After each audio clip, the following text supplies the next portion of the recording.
Okay, this is a video of a Golden Tee Complete and a Silver Strike bowling kit installed into the same cabinet with a Perfect Solution switcher. This was originally a GT Complete, so it was wired for that with this power supply here that services and feeds power to this hard drive and then also over to the GT Complete board. And I'm going to try to capture all the hookups I possibly can so that way people can see if they need it for future reference. And let's see, this cable is back to the second socket, not the first. It looks like I have two power pins that are coming off of the power supply itself. Don't know if that's kind of how my board was set up. If that's the way it's supposed to be or that's a little additional, that I do not know, but that's how this is set up. That's originally how this cab was ran, solely by that board. Now we're going to go ahead and go to the back and I'll show how the Silver Strike bowling is fed into the cab and then how it hits the switcher here. Okay, so we have the Nighthawk system down here. I know the camera's going to be a little bouncy, apologize for that. And what we got out of here is you've got the power underneath your audio cables coming out of that. That power goes over to the I/O board for the SSB, which enters, let's see if we can get all the light here, right up in here.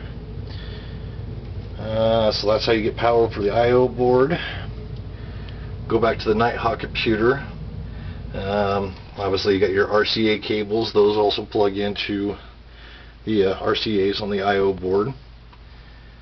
VGA cable comes out of the VGA port of the Nighthawk, enters into the SBB or SSB I/O board, and your video signal comes through the JAMA harness.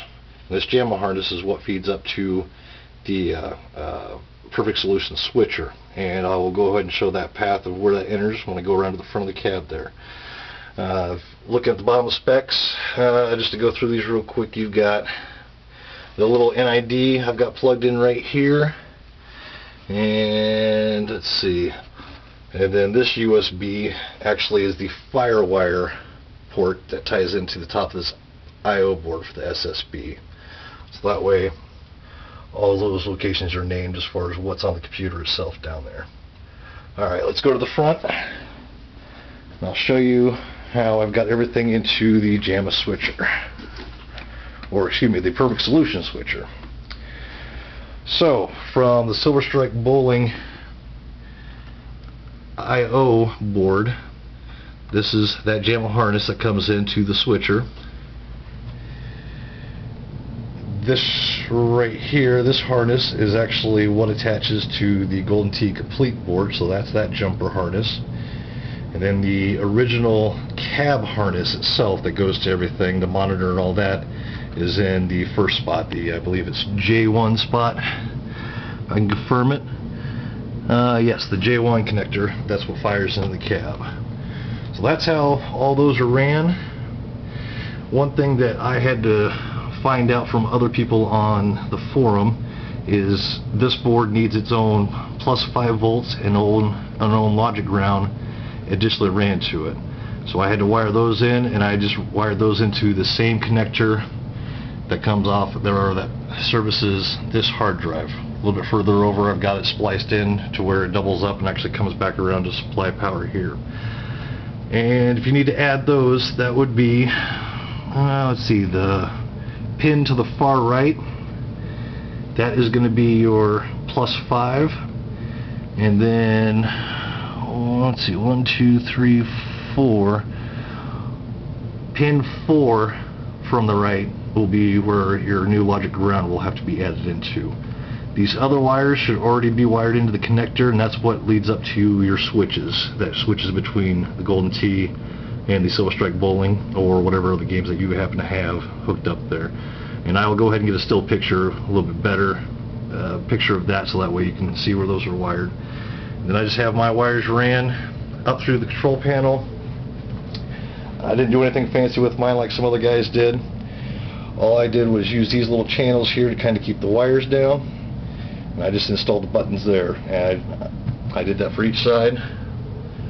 Makes it really easy to get to. The control panel is heavy enough that I just leave it unlocked, and anytime I want to switch a game, I flip up the control panel, click the button I want, put the control panel back down, no problem. That way it's kind of out of sight, out of mind. You know, like I said, it doesn't look all that great inside the cab, but you don't see it on the outside of the cab either. So that is how I have mine set up here. And I know there was a gentleman that had the same style of monitor with about the same style of setup. So I will go through and kind of show what I can, I suppose, depending on the light, of what I've got here for a monitor hookup. And this is going through RGBs into the back of a Wells Gardner D9200, and then let's see, the connector up here has got to be on the port for the CGA EGA, and if I were to run VGA straight out of Nighthawk, I would plug that there, and I would move this connector over to the VGA port there. And that's how you'll be able to get that resolution to show up on this monitor and make this system work.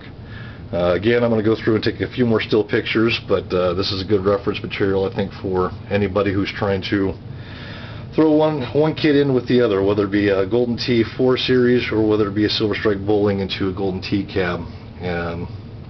Like I said, it's not the cleanest, but I just haven't got back to it and cleaned it up yet. I at least got it fully functional and working, and that was the main victory with that. So hopefully this helps. If you guys got any questions in the future on it, or need me to get stills, any other information that I did not pass, hit me up and let me know. See ya.